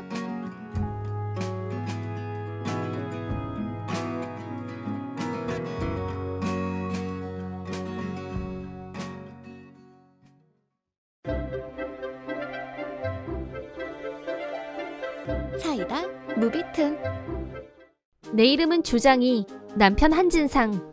시어머니와 셋이 살고 있으며 25살의 회사원이다. 결혼 전부터 백화점에서 정사원으로 일하고 있는 나는 결혼 후에도 직장을 계속 다니고 있고 집에서는 주부이자 백수가 된 남편 대신 가장 노릇도 하고 있다. 결혼 전에는 남편도 성실하게 회사에 잘 다녔었는데 결혼하고 시댁에서 동거하게 되자 갑자기 회사에 사표를 내버렸다. 심지어 시댁은 아직 대출금도 다 갚지 않아서 내가 매달 80%의 이자를 부담하고 있었다. 내 월급은 나쁘지 않은 편이었고 남편은 나 혼자 벌어도 충분히 생활이 된다고 생각하는 것 같았다. 당연히 남편한테 불만이 쌓일 대로 쌓여 있었지만 결혼 2년째인 지금까지 참고 지켜보는 중이다. 시골에서 자급자족 생활을 하는 게 꿈이었던 친정 부모님이 이제 막 시골 생활을 시작한 마당에 나 때문에 행복한 기분을 망치게 하고 싶지 않았고 참을 수 있는 데까지 최대한 버텨보기로 했다. 시어머니는 천성이 게을렀고 집안일도 요리엔 젬병이라 직장에 다니면서 집안일의 요리까지 내가 혼자서 감당하고 있었다. 남편도 시어머니처럼 집에서 뒹굴뒹굴하다가 갑자기 일당 받고 알바를 하기도 하고 하루살이처럼 자기 하고 싶은 대로 하면서 자유롭게 살고 있다. 시아버지는 10년 이상 지방에서 근무하는 중인데 식구들과 떨어져서 살면서 장기 연휴 외에는 집에 거의 오지 않았다. 이런 남편, 시부모님과 같이 사는 건 나한테 스트레스 말고 다른 의미는 없었다. 성수기에 들어서면서 바빠졌고 잔업이 계속되던 어느 날 집에 들어가자 시어머니가 화가 난 얼굴로 거실에 서서 나를 노려봤다. 다녀왔습니다 라고 인사를 하자 갑자기 너 요즘 뭐 하느라고 매일 늦게 다니니? 얼른 가서 저녁이나 해! 라고 했다. 바통을 이어받은 남편이 배고파서 움직일 힘도 없어. 맥주나 빨리 갖고 와. 라며 가방도 내려놓지 않았는데 마치 하녀한테 명령하듯이 말했다. 짜증이 밀려왔지만 꾹 참고 저녁을 차리고 있는데 시어머니가 아직도 멀었니? 너는 왜 그렇게 손이 둔하니? 속 터져서 원 라면서 잔소리를 연발했다. 평소에도 잔소리는 많이 하는 편이었지만 공복이라 기분이 안 좋아서 그랬는지 평소보다 몇 배는 더 심하게 잔소리했고 나도 짜증이 났다. 파김치가 돼서 돌아온 내가 놀고 있는 사람들을 위해서 잔소리 들어가며 밥을 하다니. 순간 시어머니한테 그럼 직접 해서 드시면 되잖아요 라고 말대꾸를 해버렸다. 그러자 시어머니는 지금껏 보지 못했던 험상궂은 얼굴로 나한테 내가 누군지 알고 건방지게 너 한 번만 더 그따위로 말하면 쫓겨날 줄 알아? 라며 경로. 그날 이후 본격적인 시어머니 갑질이 시작됐다. 시어머니는 내가 퇴근해서 들어오면 파출부가 이제야 기어들어왔네? 라고 하면서 청소, 빨래, 밥하기 등등 나를 따라다니면서 이거 해라 저거 해라 명령했다. 하루 종일 힘들게 일하고 들어왔는데 집안일까지 해도 끝이 안 나다 보니 한밤중이 돼야 겨우 누울 수 있었다. 피곤해 지친 나를 보면서도 남편은 여자가 집안일 좀 했다고 죽는 신용이 나오고 주부 자격이 있냐? 라고 했다. 당신이야말로 거두면 어디가 덧나? 라고 해도 남편은 전혀 도와주려고 하지 않았다. 이런 생활에 진저리가 난 나는 이혼이란 단어가 머릿속에서 떠나지 않게 됐는데 어느 날 퇴근해서 왔더니 남편과 시어머니가 팸플릿을 한 뭉텅이를 건네줬다. 그러더니 이번에 우리 리모델링 하기로 했어. 라고 신이 나서 떠드는데 경악을 금치 못했다. 이 집 어디에 그런 돈이 있으며 지금 대출금은 누가 갖고 있냐고 되묻고 싶었다.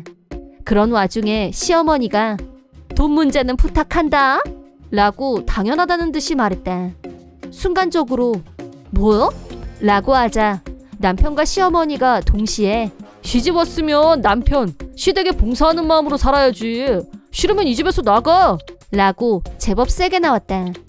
지금 형편에는 생활비 내기도 빠듯해. 리모델링하고 싶으면 당신도 일을 하든가. 라고 하자 남편이 나는 죽을 때까지 네 월급으로 생활할 각오가 되어 있어. 네 친정 부모님들은 시골에서 자급자족 생활하는 판국에 너 여기 아니면 갈 데나 있어? 구구로 시키는 대로 대출금 갚으면서 평생 다 먹여 살리라고. 라는 쓰레기 같은 소리를 얼굴색도 안 변하고 말했다. 그 순간 나는 반드시 이혼하리라 마음먹었다. 남편이 이 정도로 최악일 거라고는 미처 생각하지 못했던 나는 충격과 동시에 나의 사람 보는 안목에 한탄하지 않을 수가 없었다. 이혼을 결심한 나는 남편과 시어머니 모르게 한 가지 작전을 준비하기 시작했다. 작전이란 건 두 사람에게 최후의 보루라고 할 수 있는 시아버지를 이용하는 거였다. 시아버지는 시어머니 남편과는 결이 달랐다. 상식적이고 불의를 보면 못 참는 성격이었다. 나는 스트레이트로 리모델링 문제를 말씀드리고 이혼에 대한 것도 상의할 생각이었다. 조금 긴장이 됐지만 시아버지께 전화를 걸자 우연의 일치로 일 때문에 조만간 서울에 올 예정이라고 하셔서 직접 얼굴을 보고 말씀드리기로 했다. 시댁이 아니라 다른 장소에서 뵙고 싶다고 하자 시아버지는 뭔가 감지한 게 있었는지 알았다. 그럼 일 끝나면 바로 전화하마. 라고 하시더니 전화를 끊었다. 시댁에서 조금 떨어진 카페에서 시아버지와 단독으로 만났다. 약속 시간보다 더 일찍 오신 시아버지는 걱정스러운 얼굴로 네가 전화를 다 하고 별일이구나. 혹시 집에 무슨 일 있니? 라고 조심스럽게 물으셨다. 먼저 리모델링 얘기를 시작으로 남편과 시어머니가 평소 나한테 했던 말들, 현재 주택 대출의 80%를 내가 갖고 있다는 것까지 모두 말씀드렸다. 내 얘기를 듣는 동안 시아버지의 표정은 점점 굳어갔고 커피잔을 잡은 손을 부들부들 떨었다. 모든 얘기를 마친 후 내가 이혼하고 싶다고 말씀드리자 시아버지는 집 대출금은 매달 네 시어머니한테 전액 송금해왔다. 아마 다른 데 갖다 썼겠지. 나도 네 생각에 찬성한다. 나 없는 데서 두모자가 너한테 그런 짓을 하고 있을 줄은 정말 몰랐다. 라며 나한테 미안하다고 하셨다. 그동안 시아버지가 대출금 명목으로 시어머니한테 송금하고 있는 줄은 전혀 몰랐기 때문에 깜짝 놀랐다. 시어머니는 네 시아버지랑 따로 사니까 두 집 살림이나 마찬가지라 돈이 없다 라면서 생활비를 거의 받지 못하고 있다고 말해왔었다. 시아버지는 리모델링 문제는 나한테 맡기고 넌 걱정하지 마라. 그 두 사람 앞에서 계약 한 척만 해줄 수 있겠니? 시간을 좀 뒀다가 리모델링 계약을 마쳤다고 거짓말 한 번만 해주면 돼. 그러고 나서 아무 때나 그 집에서 나가도 된다. 라고 부탁하셨다. 시아버지한테 무슨 생각이 있으신 것 같았고 나는 시키는 대로 하기로 했다. 2주 후 시아버지가 말씀하셨던 대로 내 이름으로 리모델링 계약을 마쳤다고 남편과 시어머니한테 거짓말을 했다. 다음은 이혼 문제를 해결해야겠다고 생각하면서 짐 정리를 하고 있는데 시어머니가 방으로 들어왔다. 혹시나 해서 분명히 말해두는데 리모델링 비용을 네가 낸다고 해도 이 집은 엄연히 내 집이란 거 잊지 마라. 그거 돈 좀 썼다고 목에 힘주지 말란 말이야. 라고 난데없이 역정을 냈다. 남편은 뒤에서 희죽희죽 얄밉게 웃고 있었다. 더 미룰 필요도 없다고 생각한 나는 남편한테 이혼 서류를 내밀었다. 나 여기서 나갈 거니까 얼른 사인해줘 라고 했다. 그러자 남편이 나가는 건 네 자유지만 리모델링 비용은 네가 내는 거다. 네 이름으로 계약한 거니까. 라고 하더니 고소하다는 듯이 웃어댔다. 알았으니까 얼른 사인이나 해 라고 말하고 남편 사인이 들어간 이혼 서류와 짐을 들고 집에서 나왔다. 결혼 전에 모아뒀던 돈으로 아파트를 빌려서 새로운 인생을 시작했다. 남편과 시어머니 얼굴을 안 보게 되니 스트레스도 없고 천국이 따로 없었다. 이혼했다는 말씀을 드리려고 시아버지한테 연락하자 새로운 소식을 알려주셨다. 시아버지는 실제 리모델링을 하려고 했었는데 집 구조상 리모델링이 어렵다는 말을 들었고 그래도 괜찮으니 억지로 공사를 해달라고 부탁했다면서 아마 집에 큰 문제가 생길 거라고 하셨다. 이런 내막을 전혀 모르고 그저 리모델링의 꿈에 부풀어 있던 시어머니한테서 연락이 온 건 한 달 뒤의 일이었다. 시어머니가 너 리모델링 비용 왜 안 낸 거야? 약속이 틀리잖아! 라고 하길래 그거 진짜 계약자는 아버님이에요. 라고 사실을 알려줬다. 그러자 시어머니는 아무 말도 못하고 전화를 뚝 끊었다.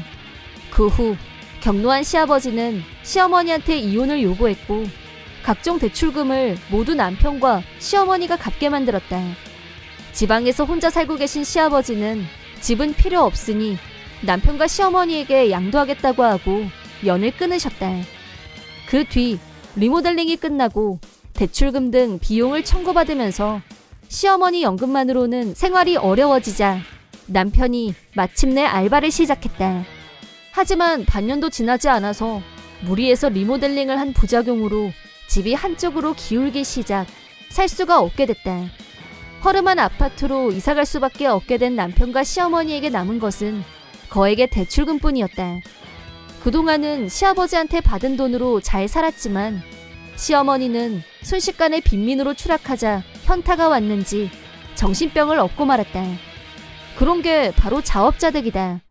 자유를 얻은 나는 혼자 사니까 너무 신나고 편하고 매일 알찬 일상을 보내고 있다. 이혼하고 1년 뒤에는 새로운 남친이 생겼는데 전 남편은 생각이 안 날 정도로 매일 너무 행복하다. 앞으로 내 인생에서 전 남편, 전 시어머니가 다시 등장할 일이 없다는 것만으로도 이미 절반의 행복을 얻은 기분이다. 이번 영상은 어떠셨나요? 재밌게 보셨다면 구독, 좋아요에 댓글까지 달아주시면 감사하겠습니다. 그럼 다음 영상에서 만나요.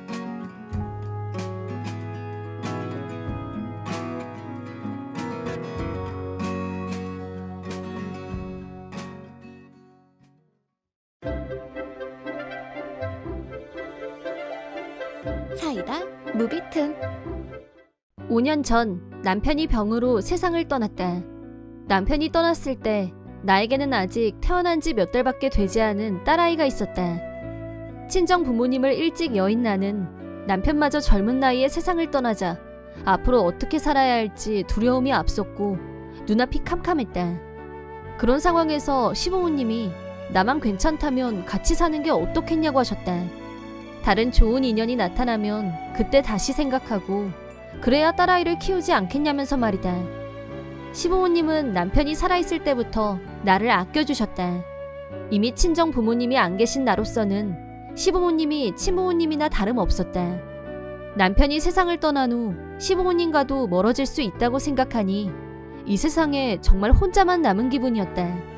그런 와중에 시부모님이 먼저 같이 살자고 말씀해 주셔서 정말 든든했다. 나는 그 자리에서 바로 좋다고 말씀드렸다. 시부모님의 보살핌을 받은 덕분에 나는 남편을 잃은 슬픔에서 빨리 일어설 수 있었고 경제적인 면에서도 큰 어려움 없이 딸아이를 키울 수 있었다. 시부모님과는 때로는 말다툼도 했고 친부모 자식하고 하나도 다르지 않았다. 딸아이가 조금 자란 후부터는 넷이서 이곳저곳 여행도 많이 다녔다.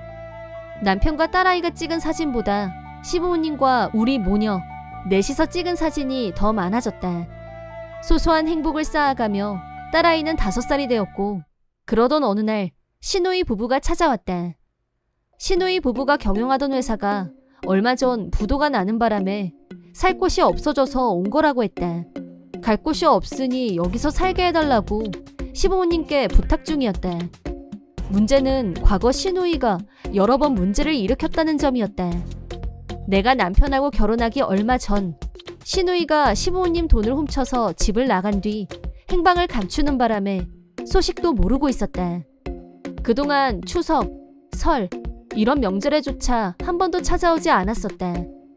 처음엔 시부모님도 안 된다고 하셨지만 친자식이 찾아와서 저렇게 사정을 하는데 끝까지 외면하기는 힘들어 보였다. 나는 끼어들 만한 위치가 아니었고 그저 돌아가는 분위기를 살피고 있을 뿐이었다. 결국 시부모님은 다시 새로운 일을 찾을 때까지만 일하고 못을 받고 시댁에서 지내는 걸 허락하셨다. 하지만 이게 지옥의 시작이 될 줄이야. 시누이 부부는 처음에는 항상 웃는 얼굴로 나를 대했지만 한 달도 되지 않아서 확연하게 태도가 달라지기 시작했다. 우선 나더러 이 집에 얹혀 사는 신세이니 딸아이와 내 몫으로 생활비를 내라. 금액까지 200만 원으로 정해서 시부모님이 안 계신 곳에서 나를 괴롭혔다. 딸아이는 어느새 유치원에 갈 만큼 자랐고 낮 시간대를 이용해서 파트근무를 하고 있었지만 갑자기 아프거나 할 때를 대비해서 정사원으로 근무하는 건 접어둔 상태였기 때문에 한 달에 200만 원은 형편상 불가능했다. 나한테는 그러면서 정작 본인들은 일자리를 찾고 있지도 않았고 집에서 뒹굴뒹굴하면서 나를 한여 부리듯이 부려먹고 있었다. 파트 근무를 마치고 집에 오면 마실 거 가져와라, 방 청소해라 등등 시부모님이 간혹 주의를 줬지만 자기들은 친자식이고 장렬하면서 태도를 바꾸지 않았다. 나를 함부로 대하는 태도는 점점 선을 넘었고 남편 사망보험금은 얼마나 나왔냐며 우리 집에서 이렇게 오래 살게 해줬으니까 그 보험금에 대해서는 자기도 지분이 있다는 주장을 펼치기 시작했다. 남편의 보험금은 적은 액수였지만 장래 딸아이를 위해서 손대지 않는 게 좋다고 시부모님도 말씀하셨고 은행에 맡겨놓았다. 시누이한테 넘기다니 말도 안 됐다. 결정타는 딸아이를 재우고 내가 혼자서 샤워하고 있는데 실수를 가장해서 시누이 남편이 욕실로 들어왔다. 내 몸을 능글맞게 위아래로 훑어보는 모욕을 당하고 말았다. 이대로 가다가는 무슨 험한 일이 생길지도 모른다는 위험을 감지했고 시댁에서 독립하기로 마음먹었다. 시누이 남편에 관한 일은 차마 시부모님께 말씀드리지 못했다. 갑자기 왜 독립을 하겠다는 거냐고 물으셨을 때는 가슴이 콱 막히는 기분이 들었지만 지금까지 나와 딸아이를 보살펴주신 두 분께 민망한 말을 꺼내기는 힘들었고 다른 문제로 번지지 않을까 걱정도 됐었다. 내가 진실을 말하면 친딸과 며느리 사이에서 두 분이 너무 힘들어하실 것 같았기 때문이다. 시부모님은 내가 독립하겠다고 하자 목돈을 주려고 하셨지만 그 돈은 도저히 받을 수가 없었다. 적은 수입으로 딸아이와 둘이서 사는 건 힘들었지만 절약하면서 열심히 살았다. 따로 살았지만 시부모님과 전화로 계속 연락을 주고받았는데 내가 집에서 나간 뒤로 시누이 부부는 더 심하게 횡포를 부렸고 자기가 집주인인 양 행세하기 시작했다고 하셨다. 일자리를 찾을 생각이 아예 없어 보여서 집에서 나가라고 했더니 여기는 내 집이라며 시누이가 나가지 않고 버텨서 시부모님이 골치를 앓고 계셨다. 게다가 시누이 부부는 원래부터 품행이 좋지 않았는데 내가 집에서 나간 뒤로 술에 절어 사는 정도가 더 심해졌고 일자리를 찾든가 여기서 나가든가 하라고 하면 집안을 쑥대밭으로 만들어버린다면서 시어머니가 지친 목소리로 하소연하셨다. 내가 도와드릴 수 있다면 뭐라도 하고 싶었지만 딸아이를 건사하는 게 먼저였고 시누이 남편의 음흉한 눈빛을 생각하면 선뜻 나서기가 무섭기도 했다. 그런 와중에 스트레스 때문이었는지 시아버지가 심근경색으로 돌아가시고 말았다. 친아버지나 다름없는 시아버지가 돌아가신 건 충격이었다. 깊은 슬픔 속에서 시어머니와 둘이서 시아버지의 장례식을 치렀다. 상중에도 두 사람은 희죽희죽 웃으면서 다녔고 시아버지가 돌아가신 건 아무렇지도 않아 보였다. 불행은 연속으로 온다더니 장례식 이틀 후 시어머니가 새벽에 응급차에 실려갔다는 연락을 받았다.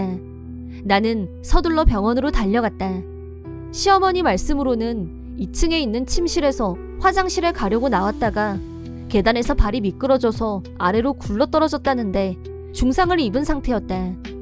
하지만 시어머니는 잠결이라 확실한 건 아닌데 누가 등 뒤에서 민 것 같았다며 꺼림칙해 하시는 걸 보고 갑자기 소름이 돋았다.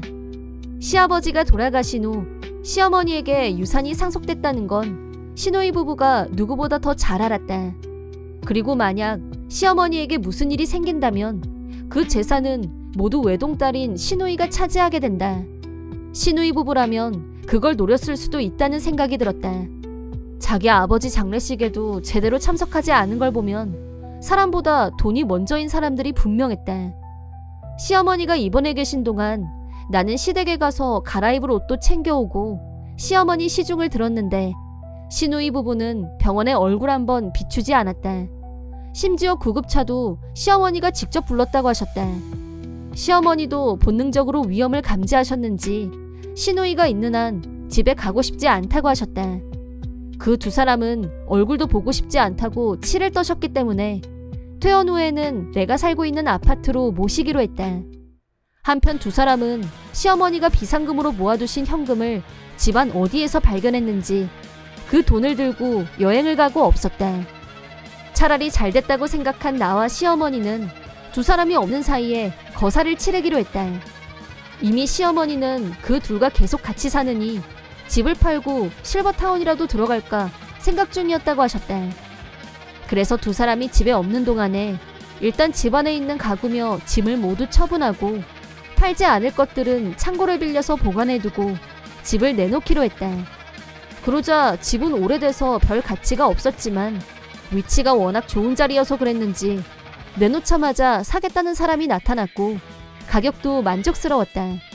자금이 마련된 후 파트 근무지와 유치원 문제를 정리하고 그 두 사람이 도저히 찾아올 수 없는 곳으로 이사를 마쳤다. 이사를 끝낸 후 시누이한테서 쉴 새 없이 전화가 걸려왔다. 돈을 다 쓰고 돌아온 모양이었다. 집에 왜 못 들어가는 건데 여기가 왜 남의 땅이라고 편말이 있어? 라고 묻길래 집은 팔았고 그 땅은 남의 땅이라 들어가면 안 된다고 알려줬다. 시누이는 네가 우리 엄마 납치했냐면서 경찰에 신고할 거라고 날뛰었다. 그러자 시어머니가 전화기에 대고 너는 이제 내 딸도 아니고 상관없는 사람이다. 손절이야. 알아들어? 라고 소리를 지른 후 전화를 끊었다. 그 뒤로도 몇 번이나 다시 전화가 걸려왔고 셀 수도 없이 라인이 왔지만 모두 안일십으로 대응했다. 생각보다 세상은 넓다. 돈도 없이 우리가 어디에 살고 있는지 찾아내는 건 쉽지 않을 것이다. 잠잘 곳도 없어진 두 사람이 어떻게 됐는지 풍문으로 들은 바에 의하면 두 사람의 속셈은 시어머니가 퇴원하면 똑같은 짓을 다시 할 계획이었다고 한다.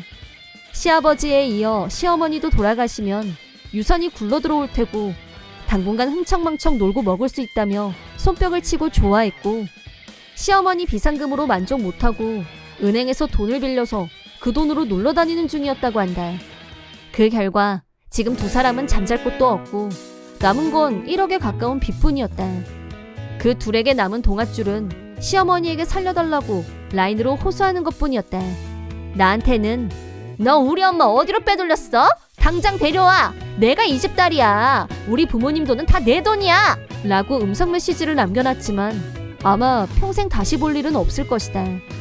내 인생에서 남자는 하늘나라로 간 남편 하나면 충분했다. 딸아이와 시어머니가 함께라면 넘치게 행복한 나다. 시누이 부부는 기생충처럼 시부모님 고혈을 빨아먹으면서 아무 일도 하지 않고 빚만 지고 있었으니 장차 노숙자가 되는 건 불을 보듯 뻔했지만 본인들이 자초한 결과일 뿐 남은 인생 반성하고 노력하다 보면 언젠가 좋은 날이 있을지도. 이번 영상은 어떠셨나요? 재밌게 보셨다면 구독, 좋아요에 댓글까지 달아주시면 감사하겠습니다. 그럼 다음 영상에서 만나요.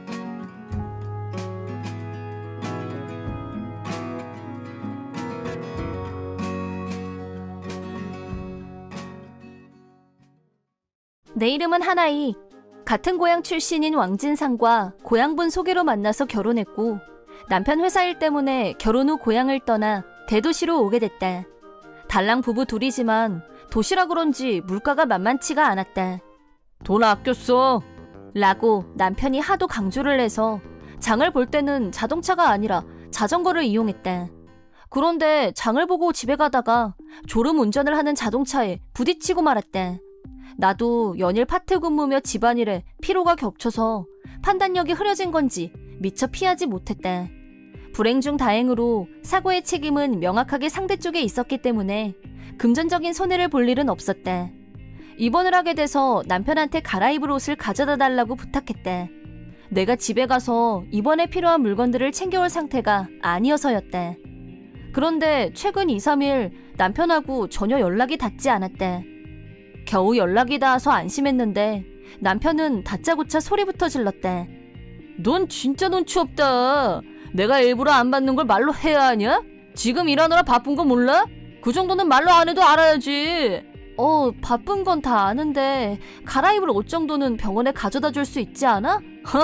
원칙적으로 네가 나를 챙겨야지. 빨래며 청소며 직무 유기 중인 주제에 가장인 내가 왜 그런 자빌까지 신경 쓰면서 널 챙기냐? 나도 내가 할 수 있으면 그렇게 하지. 부탁을 왜 해? 그런데 지금 내 상태가 집에 가서 옷 챙겨올 상태가 아니잖아. 멀리 대도시로 나와 살다 보니 고향에 있는 부모님, 친구들한테 부탁할 수도 없었다. 몇 번이나 더 간곡하게 부탁했더니 다음날 옷을 챙겨서 남편이 병원에 왔다. 하지만 그 태도는 병문안을 온 사람과는 거리가 멀었다. 좀 어때? 그런 말 한마디 없이 손에 들고 있던 종이 가방을 대강 던져놓고는 남편은 그대로 병실을 나가버렸다. 그나마 그건 괜찮은 편에 속했다. 입원한 지 보름 정도가 지나자 남편과 완전히 연락이 끊어졌다. 최근 일주일 동안 남편은 단 한 번도 전화를 받지 않았다. 설마 어디가 아픈가? 아니면 혹시 사고? 생각보다 내 몸의 회복이 더뎌지다 보니까 부정적인 생각만 자꾸 떠올랐고 그땐 남편한테 안 좋은 일이 있을까봐 걱정했다. 그러던 중에 다른 일로 서울에 올라온 친구가 겸사겸사해서 내 병문안을 와줬다. 고마워. 병원까지 찾아와주고. 고마울 일도 셌다. 그나저나 몸은 좀 어때? 이제 그럭저럭 움직일만 해. 조금씩 좋아지고 있대. 다행이다. 그런데 말이야. 친구는 망설이면서 어렵게 말을 꺼냈다. 지금 이런 말을 해야 되는 건지 모르겠는데 있잖아. 뭔데? 실은 내가 봤어. 그러니까 네 남편이 진짜 알지? 얼짱으로 유명했던 애. 걔하고 같이 걸어가더라고. 같이 걸어가는 것 정도는 뭐 분위기가 그게 아니니까 그렇지. 둘이 커플 가방 들고 옷 차려입고 좁은 동네에서 살던 사이니까 남편과 진자도 안면은 있었을 거다. 그런데 아내가 교통사고로 입원해 있는 사이 다른 여자와 여행이라니 도무지 믿어지지가 않았다. 언제 봤어? 아마 일주일 전쯤이었을 거야. 연락이 완전히 두절된 타이밍과 절묘하게 일치했다. 친구가 돌아간 후 남편 회사로 직접 연락했더니 현재 유급 휴가 중이란 말을 들었다. 회사에서도 와이프가 입원 중이란 걸 알고 있었기 때문에 아주 손쉽게 장기 유급 휴가를 받은 모양이었다. 당연히 아내를 간병하기 위해서라고들 믿고 있겠지. 몇 번이나 연락한 끝에 남편이 전화를 받았다. 왜 자꾸 전화질이야? 심심하면 잠이나 자. 당신 지금 어디야? 뭐가 어째? 회사지 어디긴 어디야. 바쁜데 짜증나게 일하는 시간에 전화하지 말라고 내가 말했어 안 했어? 눈은 뒀다 뭐하고 사고나 당하고 말이야. 얼굴도 꽝 몸도 꽝 머리까지 두뇌 터져서 눈치도 꽝. 남편이 악담을 퍼부어도 꾹 참고 묻고 싶은 말을 물었다. 당신 지금 회사가 아니라 한진자랑 같이 있는 거 아니야? 얼짱이었던 애. 훅 들어오네. 의외로 귀는 빠르네. 남편은 아주 가볍게 인정했다. 그럼 말 안 해도 알겠네. 나 지금 여행 중이거든. 한참 분위기 좋았는데 방해하지 마. 말 다 했어? 당신 제정신이야? 그건 불륜이야. 여행하고 불륜도 구분 못해? 그것도 아내가 교통사고를 당한 마당에. 소리 지르는 거 보니까 다 나았네. 그럼 너 같은 얼굴하고 평생 살란 거냐 나더러? 결혼은 현실이다. 얼굴보다 성격이야. 내가 그 선택을 얼마나 후회했는지 알아? 남녀 사이에 제일 중요한 건 궁합이야. 속궁합. 절망감에 휩싸인 나에게 이왕 말 나온 김에 이혼 서류나 작성해라. 진자랑 일주일 여행하면서 느낀 건데 난 역시 이 여자밖에 없다는 확신이 굳어졌어. 너랑 정리하고 난 이 여자랑 살 거야. 남편은 일방적으로 전화를 끊었다. 지난 몇 년간 열심히 내조하고 살림해온 결과가 겨우 이런 거라니. 어리석은 나 자신, 용서할 수 없는 남편을 떠올리며 밤새 한숨도 못 자고 뜬 눈으로 세웠다. 다음날 오후, 현재 남편과 불륜 중인 한진자에게서 갑자기 전화가 걸려왔다. 왕재상 씨가 죽었어! 뭐? 너 지금 뭐라고 했어? 남편이 죽었다는 말에 나는 잠시 넋이 나가고 말았다. 정신이 나간 사람처럼 말하는 한진자에게 자세한 사정을 말해보라고 하자 여행지에서 돌아온 후 남편이 사고를 당했단 거였다. 남편은 피투성이가 돼서 처음부터 의식이 없었다고 했다. 그래서 어느 병원으로 갔어? 병원 이름을 듣고 조금 놀랐다. 내가 입원해 있는 병원으로 남편이 호송됐단 거였다. 간호사에게 사정을 말하고 남편이 있을 것으로 추정되는 곳으로 갔다. 한진자는 분명히 남편이 죽었다고 말했기 때문에 영안실에서 갑자기 시체로 마주하게 되는 건 아닐까 몹시 긴장됐다. 하지만 간호사가 안내해준 곳은 병실이었고 안으로 들어가자 남편은 살아있었다. 피를 본 한진자가 놀란 나머지 죽었다고 착각했던 모양이었다. 하지만 목숨을 잃을 뻔한 정도의 중상을 입은 건 사실이었고 후유증이 남을 거라고 했다. 퇴원 후에도 남편은 휠체어 생활을 하게 될 거라고. 눈이 삐었네, 머리가 둔하네, 나한테 욕하더니 본인은 어쩌다 이렇게 됐는지 갑자기 궁금했대. 평소에 나라면 슬퍼하고 걱정하고 불안해했겠지만 확실하게 알게 된 한 가지가 있다면 남편한테서 내 마음이 떠났다는 것이었대. 내가 입원 중에 불륜을 저지르고 나를 모욕하고 일방적으로 이혼까지 요구했던 남편을 계속 똑같이 아끼고 사랑한다면 그게 더 이상한 거 아닐까? 앞으로 평생 휠체어 신세를 지게 될 남편의 자는 모습을 보게 되면 혹시 마음이 약해지진 않을까 하는 생각도 잠시 했었지만 결과는 아니었다. 시부모님이 병원으로 오셨다. 나는 그간 남편의 행동, 불륜 여행에서 돌아온 후 사고를 당했다는 얘기까지 있는 사실 그대로 말씀드렸다. 시부모님은 나한테 고개를 숙이며 미안하다고 하셨다. 물론 이혼하겠다는 말씀도 드렸다. 시부모님이 남편에게 현재 몸 상태가 어떤지 말해주는 것을 우연히 듣게 됐다. 나는 병실 밖에 있었지만 남편의 비명소리가 들려왔다. 뭐야? 그럼 내가 이제 걷지도 못하는 병신이란 거야? 아니야, 절대 아니야! 나는 무사히 퇴원했다. 그리고 남편과 불륜녀 한진자에게 위자료 3천만 원씩을 청구했다. 알고 보니 한진자에게는 오랫동안 사귀어온 약혼자가 있었고 파혼을 당했다고 한다. 고향에서는 이 사실을 모르는 사람이 없게 됐고 한진자는 망신살이 뻗친 부모님한테 쫓겨나는 신세가 됐다. 또 약혼자한테도 위자료로 1,000만 원을 줬다고 들었다. 한진자한테 남편은 그저 잠시 즐긴 사이였을 뿐 두 사람은 벌써 연락이 끊어졌다. 한진자가 병원으로 남편을 찾아온 적은 한 번도 없었다. 남편이 이런 큰 사고를 당한 건 불운한 일이라고 생각한다. 하지만 남편의 불륜만큼은 용서할 수 없었다. 꼴 좋다 그러면서 뒤돌아서 웃을 정도로 내 인간성이 망가지진 않았지만 솔직히 다 자업자득이라고 생각했다. 다음 날 내가 이혼 서류를 들고 남편의 병실을 찾았다.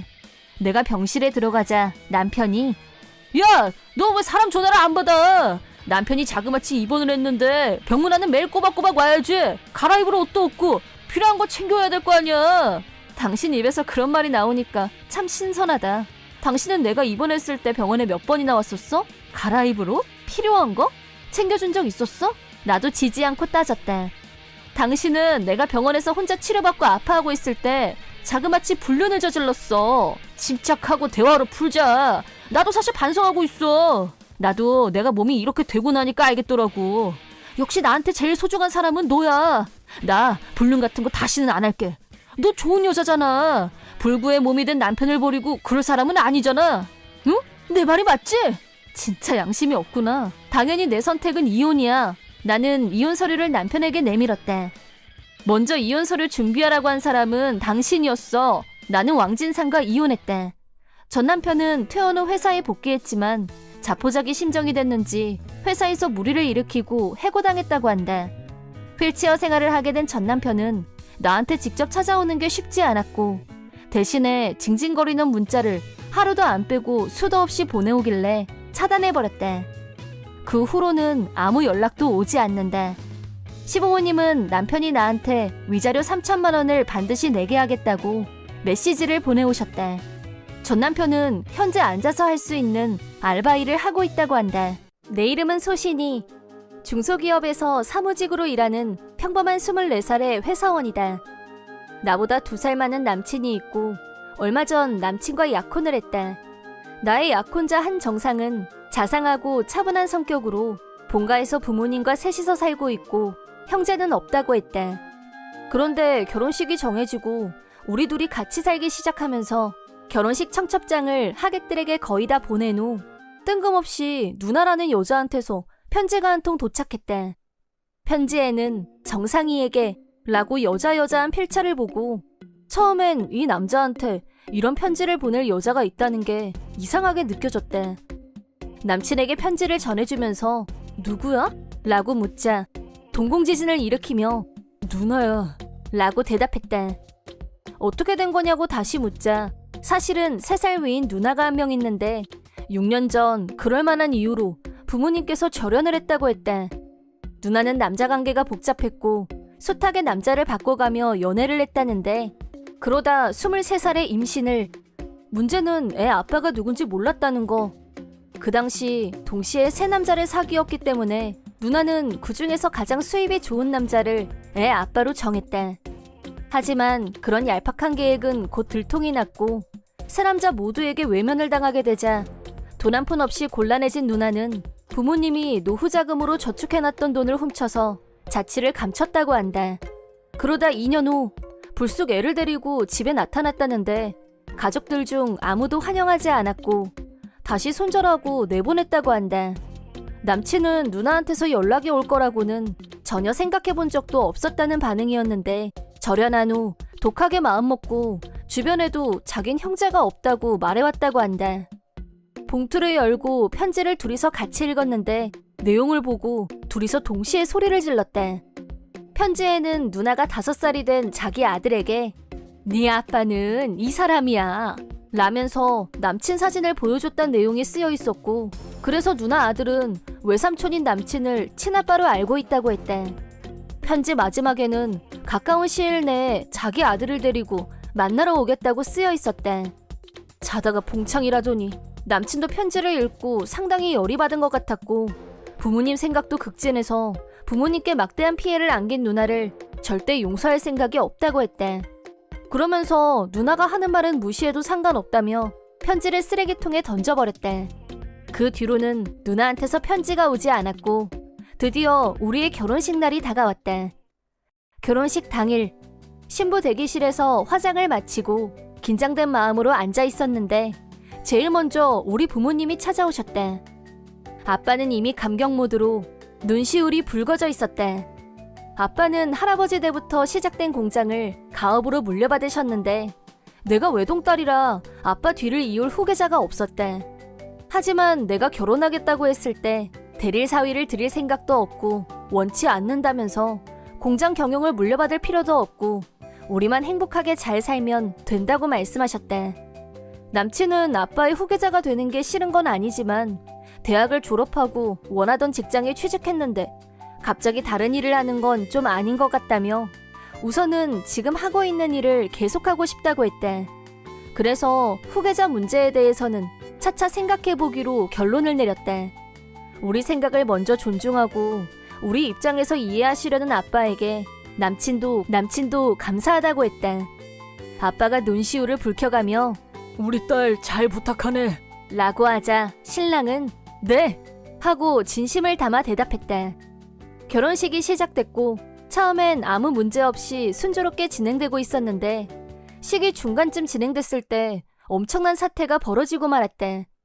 절친 대표로 친구가 편지를 낭독하고 있을 때 조용한 예식장 안에 삐걱하고 문이 열리는 소리가 울렸대.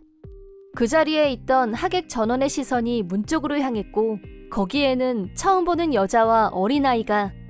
그 두 사람을 본 신랑은 누나! 라고 했다. 결혼식장에 난입한 시누이는 웃으면서 자기 남동생에게 오래간만이다. 내 자리는 어디야? 라고 했다. 시부모님이 네가 왜 자리를 찾아? 당장 여기서 나가! 라고 화를 내자 속사정을 모르는 신부 쪽 하객들이 술렁거렸다. 시누이는 그러거나 말거나 오직 신랑한테만 너는 앞으로 우리 아들 아빠 노릇을 해야 되니까 결혼을 해도 애는 절대 낳지 마라 라는 망언을 아무렇지도 않게 했다. 그러더니 자기 아들한테 저 사람이 아빠야. 만나니까 좋아? 라고 하자 남자애가 우와 사진에서 본 아빠다! 라면서 좋아서 방방 뛰었다. 그 광경을 보고 있던 우리 부모님은 이게 무슨 일이냐? 무슨 일인지 어디 설명이라도 좀 해봐. 라면서 몹시 당황스러워하셨고 신랑이 설명을 하려고 하자 시누이가 막아서면서 제 동생 한정상이 제 아들 아빠예요. 그러니까 사돈 어른도 손주 생각은 접으세요. 라고 마구 던졌다. 그러더니 이번에는 나를 향해서 어차피 성도 똑같고 해서 유치원 입학 원서에 아빠 이름도 정상이 이름 빌렸으니까 그렇게 알고 결혼했다고 해서 내 아들한테서 아빠를 뺏어가면 나 가만히 안 있을 거야. 너는 외숙모라고 부르라고 할 테니까 됐지? 라면서 뭐가 신났는지 혼자서 웃었다.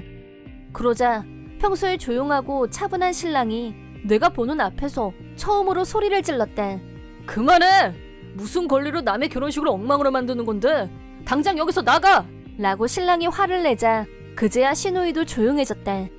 신랑이 우리 부모님께 시누이의 일을 있는 그대로 말씀드리자 시누이는 너 지금 나를 함부로 몸 굴리는 여자 취급하는 거니? 라면서 다시 난리를 쳤고 그러자 이번에는 시어머니가 제발 얼마나 더 부모 망신을 시켜야 그만둘래? 라면서 끝내 눈물을 보이셨다. 그리고 우리 부모님을 향해 제 딸 때문에 소중한 결혼식이 엉망이 돼서 죄송합니다. 전부 제가 부족한 탓입니다. 이런 집안에 따님을 보내시는 게 얼마나 불안하시겠어요. 정말 면목이 없습니다. 라고 몇 번이나 머리를 숙이셨대. 이어서 시아버지가 평생 한 번뿐인 결혼식을 제 딸 때문에 제 딸이 이렇게까지 가족들에게 민폐를 끼칠 줄은 몰랐습니다. 지금이라도 신부 부모님께서 이 결혼을 반대하신다면 저희는 입이 10개여도 할 말이 없습니다. 라며 고개를 숙이셨다. 이 상황에서 결론을 내려야 하는 입장이 된 우리 부모님은 심각한 얼굴로 한동안 아무 대답도 못하셨다. 얼마간의 정적을 깨고 아빠가 드디어 입을 여셨다. 정상군, 자네 우리 집 양자는 어떤가? 라고 하셨다. 아빠는 웃는 얼굴로 그렇게 말씀하셨다. 이해를 못하는 신랑에게 이대로 가다가는 자네 누나 아들이 초등학교 중학교 갈 때도 서류에 아버지로 둔갑될 판인데 그래서야 쓰겠나? 라고 하셨다. 그제야 성이 같다는 이유로 누나한테 이용당하는 걸 걱정하신 아빠가 양자가 되는 게 어떻겠냐고 말씀하셨다는 걸 알았다. 신랑은 아빠한테 아버님 감사합니다 라고 대답하더니 파혼 얘기가 아니었던 거에 안심했는지 눈물까지 보였다. 옆에서 듣고 있던 시누이는 뭐야? 양자면 성을 바꾼단 거야? 그건 아니지. 정상이 너는 앞으로 아빠로서 유치원 행사에도 와야 되고 앞으로 할 일이 얼마나 많은데? 라면서 혼자서 열을 내기 시작했다. 그러자 시아버지가 너하고는 이미 연을 끊은 지 오래야. 두 번 다시 우리 가족 앞에 얼씬도 하지 마. 끌어내기 전에 나가! 라고 시누이를 결혼식장에서 쫓아내셨다. 당혹스러워하는 하객들에게 아빠가 자, 분위기 정돈 좀 할까요? 중요한 날에는 원래 막 아끼는 법입니다. 라고 수습을 하셨고 다행히 결혼식을 끝까지 마무리할 수 있었다. 시부모님들은 눈물까지 흘리시면서 아빠한테 고마워하셨고 신랑은 앞으로는 아빠 사업에 도움이 되도록 노력하겠다고 다짐했다. 아빠는 내 건강이 허락하는 동안에는 네가 하고 싶은 대로 하면서 살아야 돼. 라고 변함없이 말씀하셨다. 1년 후 결혼식을 올리고 법적 양자가 되고 부부가 된 우리는 행복하게 살고 있었다. 남편은 아빠 사업을 제대로 배운 후 물려받고 싶다며 지금까지 다녔던 회사에 사표를 내고 아빠 회사에 입사했다. 아빠는 천천히 해도 된다니까 참. 그렇게 말은 하면서도 표정은 매우 흡족해 보였다. 시누이는 그 후 시부모님은 물론이고 모든 친척들한테도 손절을 당했고 말 그대로 의지가지 없는 처지가 됐다. 처지가 그렇게 되고 나니 시누이는 남편한테라도 매달리고 싶었는지 또 편지를 보내오기 시작했다. 우리 화해하자. 너 친누나를 버릴 거니? 그런 내용의 편지가 날아왔지만 남편은 무시하고 바로 버렸다. 그 후 우리는 새 집으로 이사했고 편지가 오는 일도 없어졌다. 비로소 시누이와 깨끗하게 손절할 수 있었다. 나중에야 알게 된 일이지만 결혼식에 시누이를 부른 건 남편의 사촌형이었다. 사촌형은 절연한 사정을 몰랐고 결혼식 청첩장 잘 받았다고 시누이한테 가볍게 전했다가 장소도 알려주게 됐다면서 몇 번이나 미안하다고 했다. 남편은 이미 지난 일이라며 사촌형을 나무라지는 않았지만 시누이만큼은 평생 용서할 생각이 없다고 말한다. 어느 누구 하나 사람 취급을 안 하는데 시누이도 앞으로 사는 게 쉽진 않겠지만 이런 걸 두고 자업자득이라고 하는 법. 앞으로 조금이라도 나아지고 싶다면 반성하는 길밖에 없지 않을까 싶다. 나는 아내 진지아와 둘이서 행복하게 살고 있었다. 차로 1시간 정도 떨어진 곳에 아버지가 살고 계신데 원래는 어머니하고 두 분이 살고 계셨지만 어머니가 병으로 돌아가신 후부터 줄곧 혼자서 살고 계신다. 1시간 정도면 갈 수 있지만 살다 보니 자주 찾아뵙는 게 그렇게 쉬운 일만은 아니었다. 그래도 전화통화는 거의 매일 하고 있고 직접 찾아가지는 못하더라도 혼자서 사는 아버지를 항상 걱정하고 있었다. 어느 날 오래간만에 아버지한테 갔는데 집 앞에 대형 트럭이 서 있고 짐들이 집 안으로 옮겨지고 있었다. 무슨 일인가 하고 집 안으로 들어가자 동생 한진상과 재수씨 왕지숙이 있었다. 너 여기서 뭐하니? 형, 우리 오늘부터 아버지랑 같이 살기로 했어. 뭐? 갑자기? 아버지 혼자 계시니까 걱정되잖아. 그 말을 들으면서 동생이지만 그 발언은 영 믿음이 가지 않았다. 이유는 바로 동생한테 있었는데 동생은 어려서부터 아버지 속을 무지하게 썩였었고 굳이 지금 여기 들어와 살겠다고 하는 것도 무슨 다른 꿍꿍이가 있는 것 아닌가 하는 의심이 자연스럽게 들었대. 너 말은 그럴듯하게 하는데 무슨 다른 꿍꿍이 있는 거 아니야? 형은 무슨 말을 그렇게 섭섭하게 해. 엄마 돌아가시고 아버지 혼자 밥 해먹는 것도 힘든데 같이 살면서 우리가 챙겨드리면 좋잖아. 그것도 일리가 있는 말이긴 한데 처음엔 동생의 말이 진심으로 느껴지진 않았지만 어머니가 돌아가신 후 아버지 혼자서 끼니 챙기고 빨래하고 그렇게 살고 있는데 동생 부부가 옆에 있으면 아버지도 조금은 편해지실 수도 있겠다. 그렇게 생각하고 말았다. 아버지한테도 물어봤는데 혼자서도 아무 문제 없지만 아들 부부가 먼저 나서서 같이 살고 싶다고 하는데 그것도 나쁘지 않다고 말씀하셨기 때문에 이 문제는 더 이상 내가 나설 일이 아니라고 생각했다. 마음에 걸리는 부분이 없는 건 아니었지만 그 정도에서 타협하기로 결론을 내렸다. 아버지가 살고 계신 집은 오래되긴 했지만 어머니가 살아계실 때 리모델링을 하고 싶다고 하셔서 대대적으로 인테리어를 손본 후라 집안은 깨끗하고 깔끔하게 정돈되어 있었다. 동생 부부가 갑자기 동거를 하겠다고 한 이유에는 그런 부분도 있을 거라고 생각했다.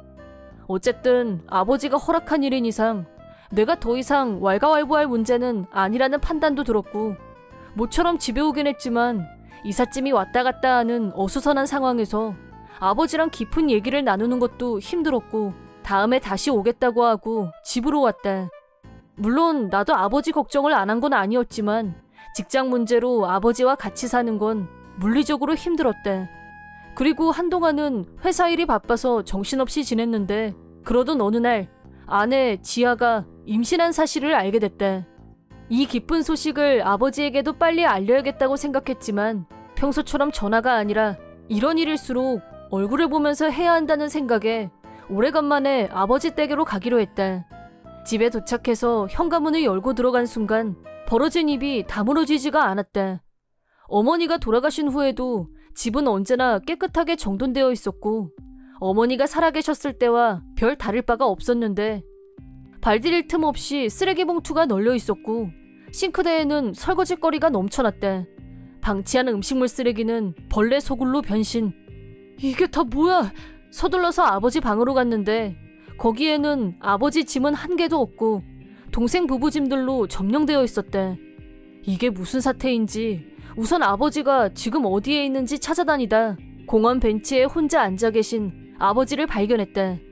아버지, 여기서 뭐 하시는 거예요? 아니, 대체 집이 왜 그 모양이에요? 그게 쓰레기통이지 집이에요? 그러자 아버지는 괴로운 표정을 지으시면서 천천히 말씀을 하기 시작했다.